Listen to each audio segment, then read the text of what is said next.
La figlia di 8 anni è stata dichiarata adottabile e, intravedendo quella separazione definitiva, ha compiuto un gesto drammatico. Nel piazzale davanti al Tribunale dei minori di Mestre si è cosparsa di benzina, si è stesa a terra e si è data fuoco. Intubata sul posto una mamma di 50 anni di origini marocchine, residente a Padova, dapprima ricoverata all'ospedale dell'Angelo, è stata trasferita al centro Grandi Ustionati della Città del Santo. Gravissime le sue condizioni, la prognosi è riservata. Prima di tentare di uccidersi, la donna ha piantato sull'aiuola davanti al tribunale di piazza Carlo Alberto Dalla Chiesa un cartello di denuncia nei confronti del padre della ragazzina, un professionista di casier. La foto di papà e figlia, le pesanti accuse di aver devastato l'infanzia della piccola e di aver fatto di tutto per allontanarsi da lei. Infine la scritta, ben visibile, vergogna. I primi a intervenire con estintori e una coperta antincendio sono state 3 guardie giurate e un dipendente del tribunale. È stato un attimo, ha raccontato uno di loro ancora scosso. La cinquantenne si era recata poco prima in cancelleria, aveva chiesto di parlare con il giudice assegnatario del fascicolo, ne aveva chiesto copia, ma senza attendere i documenti. Era uscita per tornare di lì a neppure un'ora, dandosi fuoco davanti all'ingresso.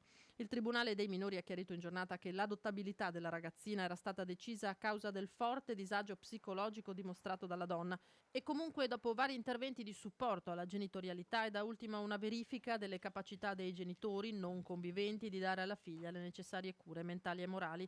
La piccola era attualmente affidata a una struttura protetta per tutelarla, secondo il tribunale, viste le condizioni della mamma. Il padre, scosso dalla vicenda, ha accettato di parlare alla presenza del suo avvocato Andrea Nieri. Questa signora è sempre stata aiutata fin dalla nascita della bambina economicamente. La bambina è sempre cresciuta non mancandogli assolutamente niente. Io continuo attualmente a vedere la bambina ogni 15 giorni e la mamma però gli è stata tolta questa possibilità. Oggi è successo questo. Una relazione ben presto finita, un rapporto negli anni turbolento, complicato dagli atteggiamenti imprevedibili della donna. 3 anni fa la decisione di riconoscere la bambina, ma le accuse, le ripetute scenate, addirittura le denunce rendevano impossibile, secondo il genitore, prenderla con sé, subendo le continue incursioni della cinquantenne. Io alla bambina sono affezionato, l'ho vista anche oggi, da mezzogiorno all'1:30 e sono felice di averla vista. Io ho chiesto al tribunale di non perdere la bambina, perché io la bambina voglio continuare a vederla. Spero che il tribunale tenga conto di questa mia richiesta volontà.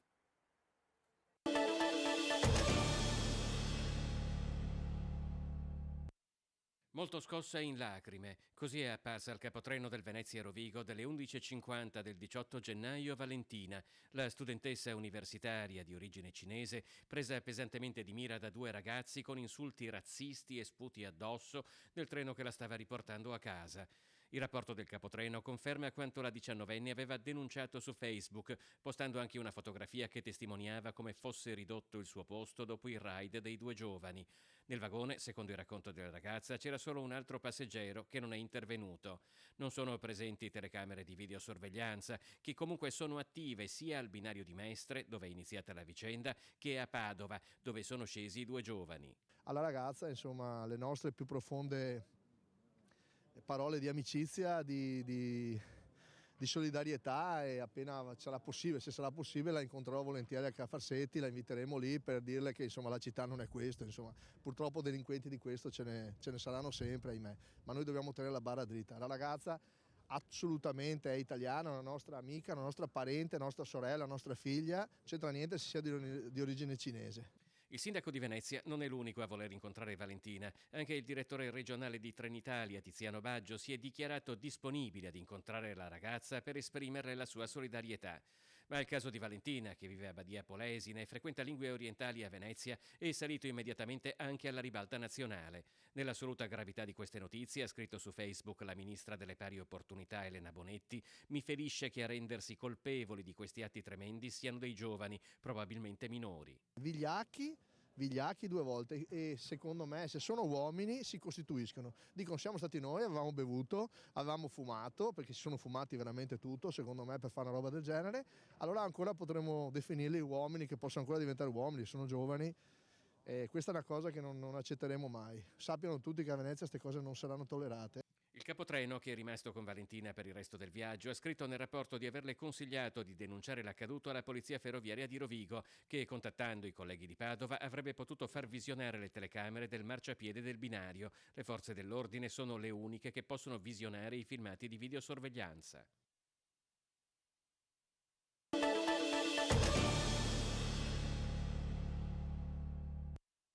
Le prime 7 assunzioni, 3 a Verona e 4 a Padova, sono già state effettuate. Altre ne seguiranno perché con la firma del protocollo d'intesa siglato a Palazzo Balbi dal presidente del Veneto Luca Zaia e i rettori delle università di Padova e Verona Rosario Rizzuto e Pierfrancesco Nocini, l'assunzione di medici specializzandi con contratti di formazione e lavoro diventa sistema. L'organico del Veneto idealmente dovrebbe avere 1.300 medici in più. Ricordiamo che in Italia mancano 56.000 medici. Oggi la vera difficoltà è trovare medici. L'ultimo concorso per 80 medici di pronto soccorso ci ha fruttato 3 assunti. Con questo accordo, con i concorsi che stiamo facendo e con le ultime normative nazionali del Ministro Speranza, possiamo dire con tranquillità che in 2 o 3 anni si va a regime. L'accordo siglato con le università coinvolge anche le scuole di specializzazione, con 197 specializzandi del quarto e quinto anno che potranno essere assunti con contratti a tempo determinato a 32 ore, con uno stipendio di 2.300 euro al mese. È un accordo storico perché il Veneto mostra ancora una volta la capacità di fare squadra, di lavorare insieme, riuscire ad affrontare un problema, un'emergenza, con una soluzione non di basso profilo ma di altissimo profilo, in cui la soluzione è anche un modello nazionale. Io credo che sia un ulteriore punto d'orgoglio per la nostra regione. Già prima in regione la presenza di specializzandi fuori dalle sedi universitarie stava avvenendo più che nel resto d'Italia. Ora il Veneto diventa un centro pilota a livello nazionale. Sono medici al quarto anno, quinto anno di specialità che le facoltà la nostra facoltà, le scuole di specialità, i direttori valutano in grado di poter avere la massima sicurezza per poter accudire al cittadino, fermo restando che non sono da soli, c'è sempre un tutore.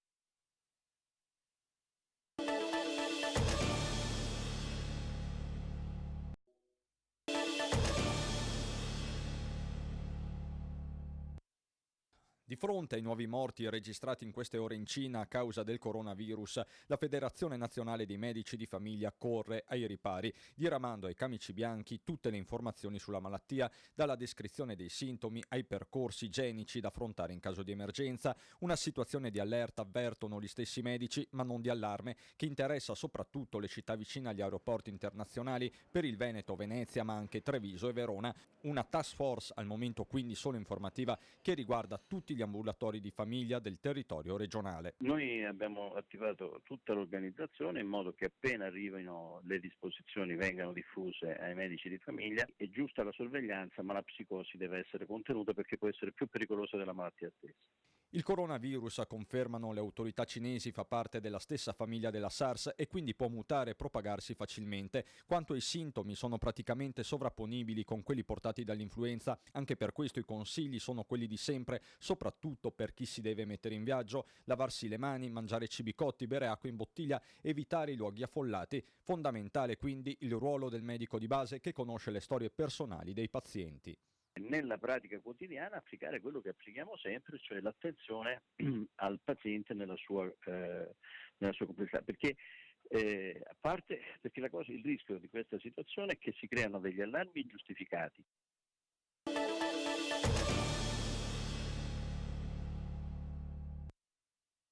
Con continue pattuglie sia in Borghese che in divisa che operano nel territorio, e quindi dalla descrizione, dalle foto che erano state messe in giro, insomma non ci è voluto molto, con un po' di attività investigativa e di osservazione a individuare il responsabile. Si aggirava fra le calli di Venezia con un coltello, terrorizzando i passanti, e dopo un'intensa attività investigativa i poliziotti del commissariato San Marco e delle Volanti Lagunari hanno individuato il 30enne kosovaro soprannominato il Fantasma. In zona Calle Contarini, Sestiere Dorsoduro. Alla vista degli agenti lui ha chinato il capo e accelerato il passo, tentando di dileguarsi, ma è stato bloccato. bastano un po' di dati, un po' di capacità investigativa, anche un po' di vecchi metodi, nel senso intendo di poliziotti che sanno osservare il territorio, che sanno memorizzare le persone, insomma un'investigazione un po' più tradizionale che in questi casi porta i suoi frutti. È stato denunciato perché naturalmente era in possesso di un coltello, tra l'altro abbiamo ritrovato anche sostanze stupefacenti, è stato denunciato, vabbè, adesso è rimesso in libertà, però stiamo facendo ulteriori accertamenti per vedere la sua posizione, per vedere di attuare alcune iniziative di natura amministrativa, trattandosi di persona soggetta comunque a autorizzazioni per risiedere nel territorio nazionale. Sappiamo chi è e quindi è monitorato. Il questore vuole lanciare un messaggio alla cittadinanza. Ancora una volta trasmettiamo un messaggio tranquillizzante, tenendo presente che comunque il contesto della laguna è un contesto molto controllabile. Questo lo dico proprio come messaggio ai cittadini, che è una realtà per il suo territorio e per la sua conformazione che si presta molto a un reale controllo da parte delle forze dell'ordine.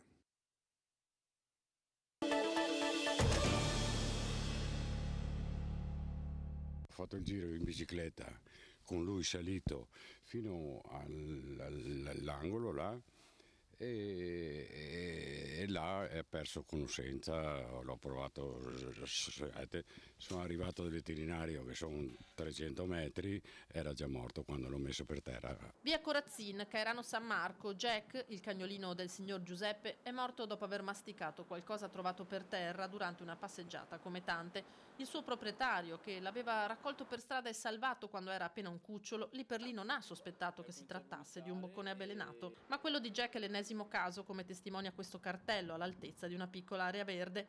E un altro cartello da affiggere ce l'ha in mano la signora Maria, anche lei reduce da una brutta esperienza a dicembre. Ma il mio si è salvato perché ha vomitato. Io sono sicura che è qualcuno che abita qua, perché qua passano tante persone con i cani. Servirebbe, dice, un'area di sgambatura come ce ne sono in centri più grandi, perché a sentire nel quartiere episodi di avvelenamenti oggi come in passato ne sono successi parecchi. A me era capitato più di 5 anni fa e adesso per me è un problema perché comunque li sta in giardino spesso e sapendo che qua ci sono bocconi io non mi fido più a lasciarli in giardino e allora lo tengo in casa o dietro. In molti si sono rivolti al sindaco. Ci sarà da fare una bonifica come si può dire, visiva, e poi vedremo se sarà possibile contattare anche il reparto della Guardia Forestale che hanno i cani addestrati per la ricerca di bocconi avvelenati. Invito appunto quelli che hanno subito questi episodi che mi vengano a fornire con precisione il luogo dove sono successi questi fatti, perché da lì al limite possiamo fare dei controlli mirati, magari mettere anche qualche telecamera nascosta. Nel frattempo massima cautela per chi invece ha già perso il proprio animale da compagnia come il signor Giuseppe, restano il dispiacere e l'amarezza. Alla domanda se intenda prendere un altro cagnolino, il pensionato risponde così. Per il momento devo smaltire questo disgusto e poi dopo credo di sì.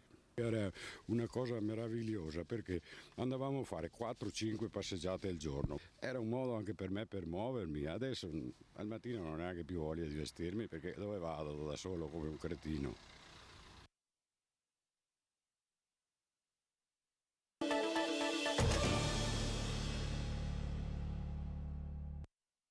Frequentava solo la prima media eppure aveva già iniziato a consumare abitualmente hashish e marijuana. Questo lo spaccato inquietante emerso nelle aule di giustizia di Treviso in uno dei tanti procedimenti per droga. Imputato un 22enne che riforniva la meglio gioventù trevigiana. Il ragazzino ha reso la propria testimonianza giurata in sede protetta, parole le sue che hanno stupito gli stessi inquirenti, impressionati dalla precoce dipendenza. Allo stesso tempo non ha però raccontato di come si procurasse i soldi. I fatti risalgono al 2016. Il bambino di ieri, oggi è un adolescente di 14 anni, ma ha ricostruito quel periodo in cui pare condividesse la droga con altri coetanei. Non solo, a spacciare hashish e marijuana sarebbe stato anche un altro giovanissimo, un ragazzo di 17 anni, sempre di Treviso, già deferito a sua volta al Tribunale dei minori di Venezia. A scoprire tutto era stato il papà dell'11enne che un giorno, sbirciando nel telefonino del figlio, si era accorto che una persona stava chiedendo con insistenza dei soldi attraverso degli SMS.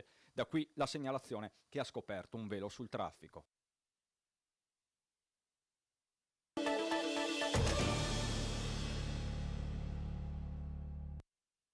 Il riconoscimento porta a un alert che deve essere riconosciuto, quindi anche le normative di settore poi dovranno necessariamente tenerne conto. Il premio UNESCO porta anche un principio di responsabilità che non va mai dimenticato. Il sigillo UNESCO alle colline del Prosecco non si traduce in vincoli immediati, ma l'attenzione nei confronti del paesaggio dovrà essere ugualmente massima. Questo è il messaggio del nuovo sovrintendente alle belle arti e al paesaggio Fabrizio Magani, convinto che la strada dell'ospitalità diffusa sia quella maestra, come auspicato dallo stesso governatore Zaia. Quello che tecnicamente chiamiamo anche albergo diffuso, non c'è da vergognarsi, credo che sia un'opportunità, si tratta di essere molto attenti. Non credo che il turismo di massa possa essere il valore e la qualità più significativa di questo territorio. Forse il grande albergo non sarebbe nemmeno riconosciuto dal turista che si aspetta varietà, si aspetta qualità da questo territorio. E sulla linea della sovrintendenza, e non è affatto scontato, ci sono anche le categorie economiche. Per la Camera di Commercio occorrerà intervenire sull'esistente, migliorandolo. Il territorio non deve cambiare, si va a recuperare i siti per l'alloggio dei turisti senza stravolgere assolutamente il territorio. Questa è la strada e quello che noi faremo anche come Camera di Commercio nel sostenere quelle attività ovviamente che devono rispettare questi obblighi, altrimenti si rischia poi di perdere il tutto.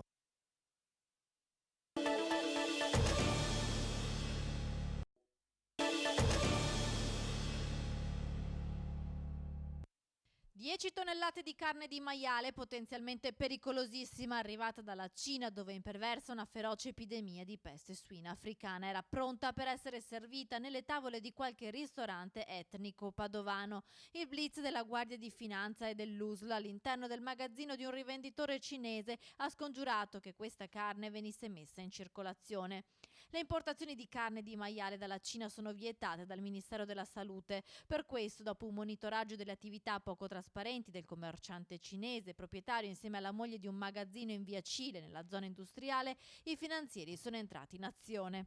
Si è andati anche oltre al sequestro di questa carne della quale era vietata l'importazione, incidendo anche sull'attività commerciale col sequestro dell'azienda non nuova a fatti del genere. La carne sequestrata non solo era potenzialmente contaminata, ma anche tenuta in condizioni igieniche precarie e rimasta per ore fuori dalle celle frigorifere. Per questo i sanitari dell'USL hanno deciso per l'immediato incenerimento. Una diffusione di questo virus, della peste suina africana, avrebbe determinato una compromissione gravissima dell'economia nazionale, con particolare riferimento alla produzione, all'allevamento e alla produzione dei suini e ovviamente dei derivati dei prodotti alimentari a base suina. I due cinesi sono stati denunciati, la loro attività posta sotto sequestro. Oltre alla carne, che dopo la Cina era passata anche dal porto di Rotterdam in Olanda, i finanzieri hanno sequestrato ortaggi scaricati in mezzo alla sporcizia. Vista la pericolosità della carne, sono stati rintracciati e controllati 2 ristoranti etnici di Padova che si rifornivano dall'azienda cinese, così come è stato controllato il principale competitor, un altro commerciante cinese titolare di un magazzino sempre a Padova. Lì però i finanzieri non hanno trovato carne di maiale. In Cina l'epidemia di peste suina africana ha provocato un gravissimo danno agli allevatori. Ad ottobre 2019 erano stati abbattuti oltre 100 milioni di capi. Queste partite di carne che in Cina non solo hanno un valore zero, ma hanno un costo, anche un costo legato allo smaltimento, avessero trovato una via di fuga verso l'Europa, appunto con queste importazioni tramite carico di copertura.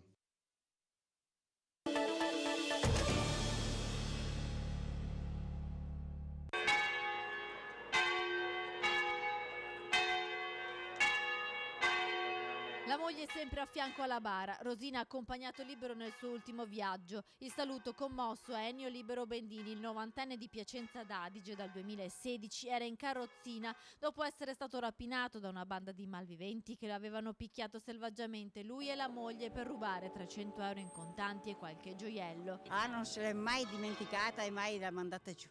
Non voleva morire per vendicarsi. Mi è arrivata tutto un colpo così. Ce l'aveva perché a noi non ci ha dato nessun sostegno, nessuno, e loro là ci hanno tutto quello che vogliono, pallone, televisione, e invece noi non ci ha aiutato nessuno.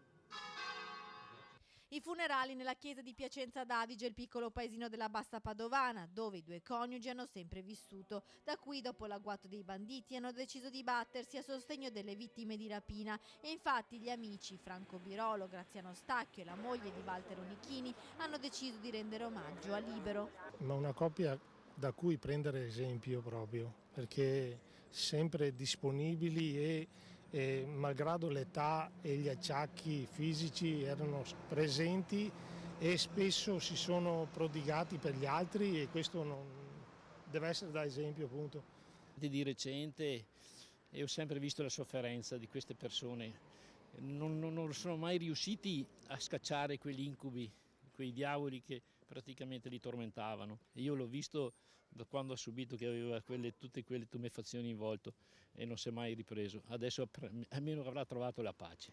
Dal pulpito il parroco ha ricordato il grande senso di comunità di Libero, che ha sempre chiesto giustizia non solo per la sua vicenda ma per tutti quelli che come lui avevano subito rapine ed aggressioni. Ecco, mi ha molto colpito questo venire insieme, ecco, quasi piccola comunità. Ecco, è un bel messaggio che ho ricevuto e che oggi, ecco, come dire, in qualche maniera faccio rimbalzare, ecco, come invito a me stesso e a tutti noi, ecco, il sentirci sempre vicini, uniti nelle difficoltà. Era sempre in prima fila nei cortei per la legittima difesa, seduto nella sua carrozzina con le forze che venivano meno, ma sempre partecipe con la sua Rosina.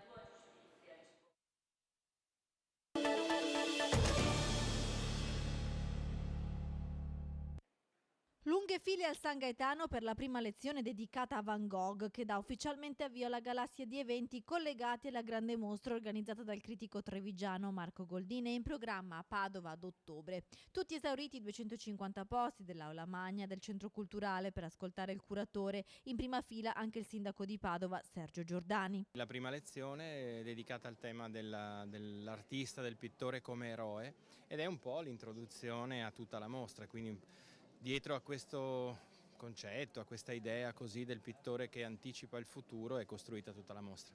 Intanto la mostra Van Gogh, i colori della vita, fa registrare già numeri da record. In appena pochi giorni di apertura straordinaria di prevendite sono già stati venduti oltre 5.000 biglietti. Un esperimento per la linea d'ombra che per la prima volta ha deciso di anticipare con un'apertura straordinaria la prevendita ufficiale che sarà invece ad aprile. Ma le novità non sono finite qui, perché in Olanda al Museo Kröller-Müller di Otterlo, dopo aver annunciato una settimana fa l'arrivo di 125 opere, Marco Goldini è riuscito ad ottenere anche il prestito di un altro capolavoro. Questa volta si tratta del maestro del post-impressionismo Paul Signac. Beh, non è detto che non siano anche di più, perché sto lavorando ancora a 2 o 3 prestiti, quindi potremmo anche forse arrivare anche verso le 130 opere, comunque diciamo che sarà un numero compreso fra 125 e 130.